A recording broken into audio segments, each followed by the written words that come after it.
Good morning बेटा। कैसी रही दिवाली आपकी? दिवाली और चिल्ड्रंस डे दोनों एक ही दिन रहने से कितना मज़ा आया होगा ना। ये आपका दिन था और आपके स्कूल से आपके लिए कितना अच्छा मैसेज गया था। सारी टीचर्स ने आपके लिए मैसेज भेजा था। आप हम लोग के पास नहीं हैं, फिर भी जो हम लोगों ने ऐसा एहसास किया कि आप हमारे ही साथ हैं और आपको अपने स्कूल की कमी ना लगे, ऐसा ना लगे कि आप स्कूल में नहीं हैं, अपने टीचर्स के बीच में नहीं हैं। इसलिए आपके लिए टीचर्स ने, सभी टीचर्स ने मिल के एक प्रोग्राम आपके लिए भेजा था। उम्मीद है कि आपको पसंद आया होगा और आपकी दिवाली भी बहुत अच्छे से बीती होगी। आप सभी को ढेर सारी बधाई और शुभकामनाएं। और चिल्ड्रंस डे के बारे में आपको पता ही है कि चाचा नेहरू का जन्म दिवस था उस दिन 14 नवंबर को, और चाचा नेहरू बहुत प्यार करते थे बच्चों से, इसलिए वो बाल दिवस के रूप में मनाया जाता है। तो बेटा आज जो हम लोग हिंदी का पाठ पढ़ेंगे वो पढ़ेंगे मंजरी से, और मंजरी का वो चैप्टर है समर्पण। जैसा कि नाम से ही आप जानते हैं कि समर्पण, समर्पित करने की भावना, सब कुछ अपना समर्पित करने की भावना। तो इसमें जो कवि ने व्यक्त किया है, वो भाव व्यक्त किया है, वो दर्शाया है, वो ये है कि वो सब कुछ इसी धरती से प्राप्त करने के बाद इसी धरती माँ को वापस देना चाहता है। इसी का भाव उसने इस कविता के माध्यम से आपको समझाने का प्रयास किया है और उस कविता को मैं आपको समझा रही हूँ।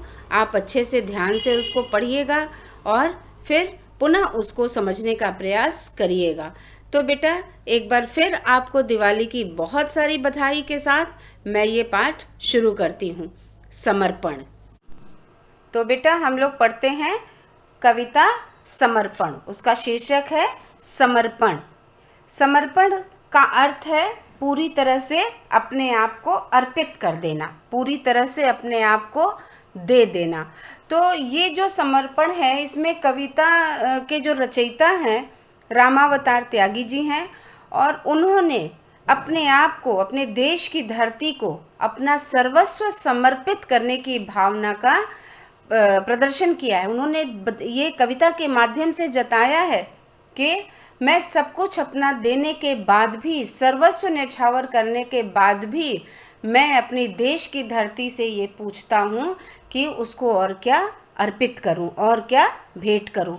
तो समर्पण का जो शब्द अर्थ है, कठिन शब्द के अर्थ हैं समर्पित, पूरी तरह भेंट किया हुआ, अकिंचन, अत्यंत निर्धन, गरीब, निवेदन, प्रार्थना या विनती, भाल, मस्तक, ललाट, मांझ दो तलवार, तलवार की धार को तेज करना, ढाल, एक ऐसा उपकरण जो तलवार के आघात से रक्षा करने वाली होती है, घनेरी का अर्थ है घनी। तो अब हम बेटा समर्पण कविता पढ़ते हैं। समर्पण कविता का अर्थ अब हम लोग समझते हैं।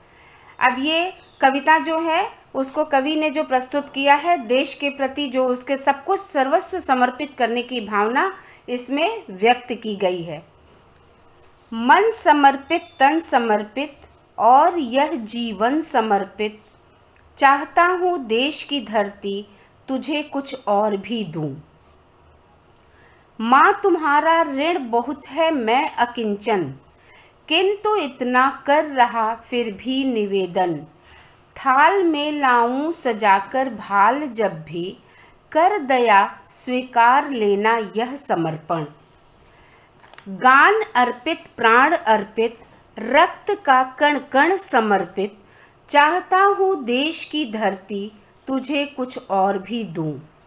मांझ दो तलवार को लाओ न देरी, बांध दो अब पीठ पर वह ढाल मेरी, भाल पर मल दो चरण की धूल थोड़ी, शीश पर आशीष की छाया घनेरी। स्वप्न अर्पित, प्रश्न अर्पित, आयु का क्षण क्षण समर्पित, चाहता हूँ देश की धरती तुझे कुछ और भी दूँ। रामावतार त्यागी जी की ये कविता है और इस कविता के माध्यम से उन्होंने देश को सर्वस्व न्यौछावर करने की बात की है, सब कुछ अर्पित करने की बात की है। उन्होंने ये कहा है कि मैं अपना सर्वस्व देश के प्रति समर्पित कर सकता हूँ। मन समर्पित, तन समर्पित और यह जीवन समर्पित, चाहता हूँ देश की धरती तुझे कुछ और भी दूँ।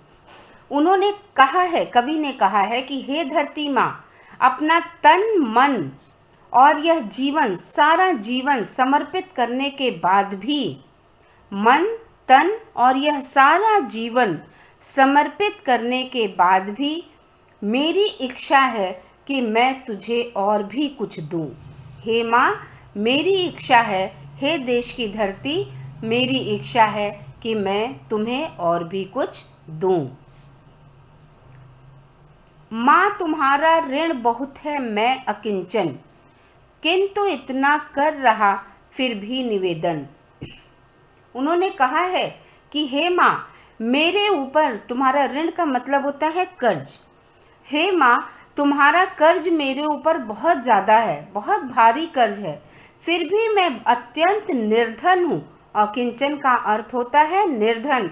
फिर भी मैं अत्यंत निर्धन हूँ, लेकिन मेरे पास कुछ नहीं देने के लिए है, फिर भी मैं इतना तुमसे प्रार्थना कर रहा हूँ, विनती कर रहा हूँ कि मैं जब भी थाल में सजाकर अपना मस्तक काट कर ले आऊँ तो तुम उसे मना मत कर लेना और तुम उसे स्वीकार कर लेना, उसे मना मत कर लेना।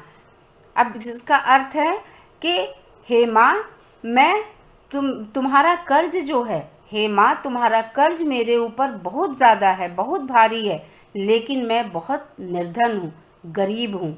फिर भी मैं इतना निवेदन कर रहा हूँ तुमसे कि मेरे पास कुछ भी नहीं है देने के लिए, लेकिन तुमसे विनती करता हूँ कि जब भी मैं थाल में सजाकर अपने मस्तक को ले आऊँ काट कर, तो तुम उसे लेने से मना मत कर लेना और दया रूप में उसे स्वीकार लेना।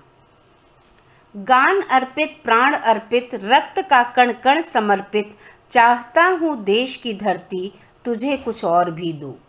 यहाँ कवि ने कहा है कि हे माँ, मेरे प्राण और मेरे मान सम्मान सभी, मेरे गान, मेरे गीत, मेरे प्राण, मेरे मान और मेरे रक्त का कण कण, मेरे रक्त का एक एक बूंद तुम्हें समर्पित करने के बाद भी मेरी यह इच्छा है कि मैं तुझे और भी कुछ दूं।